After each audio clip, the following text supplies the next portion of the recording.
So now we're looking at problem 3.3. We want to consider a constant mortality rate. So let me just write down what we have here. We have a constant mortality rate. And symbol-wise, that means that the mortality rate mu, we can say mu of x, mu of t, depends on what you prefer. But in any case, mu of anything is always equal to 0.004. So for all t greater than equal to 0. And then we're asked to calculate some things. And a good idea just before we start calculating is to freshen up on what this notation stands for. So we have, let's say, goals here. First, we want to find 10p30. And the typical notation we will use in the book regarding this kind of stuff, the thing you'll see in the book is TPX. And in general, it is the probability that an X-year-old will survive the next 10 years.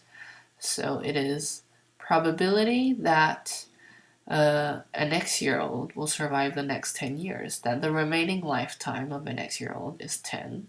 Or we're here, let's just say t in this case. Or we can also write it as the probability that a newborn will survive past age t plus x, given that that newborn survives past age x.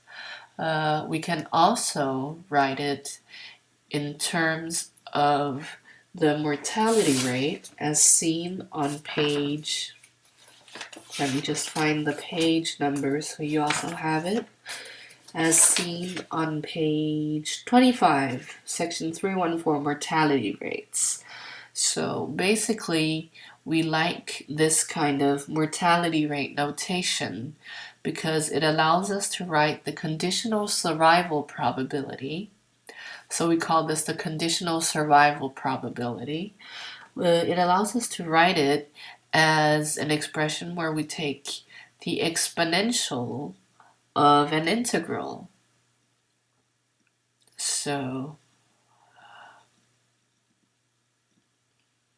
as such. And the reason why this is nice is because often, apart from considering this, we will also consider discounting when we look at life insurance products. And discounting, when we do that in continuous time, we do it with an expression that also looks something like this. So in that sense, we can say the value of money changes over time and according to the probability that a payment will occur. So this is a good expression to remember, especially in the case where we have one of these exercises here where they give you a mortality rate and they ask you to calculate stuff. So that was the first part. And let's just continue on to B here.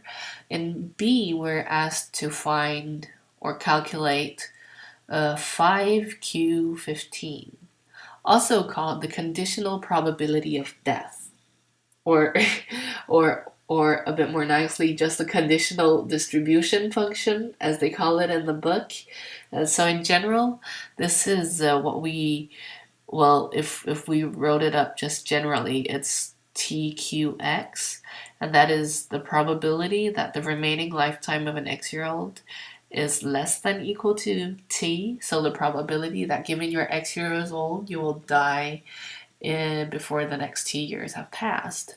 And in general, what we can see quite quickly is that the conditional probability of death, well, it is the complement, it denotes the probability of the complementary event to the conditional event of survival. So these two probabilities, they are one minus each other. So given that you have one, you can also find the other just using the argument that you can take one and minus the probability of the other. And that's pretty nice. So just remember this as well. That's good to have.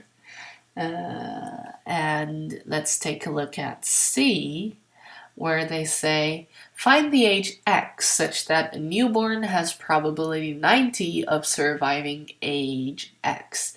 So the probability of a newborn surviving age X, that's the same as saying we have a newborn, so a 0-year-old, and we want to look at the probability of that person living past X years.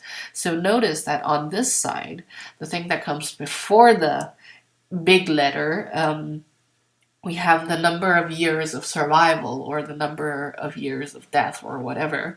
And on this side, we have the present age when we look at this conditional survival probability or conditional death probability. So what we want in C is to find X. So in C, we want to find X such that this thing here is equal to 0.9. So that's what we want to do in C. And now I think we've got enough definitions so that we can actually move on to the interesting part of this exercise, which is, yay, calculations. So follow in the next video.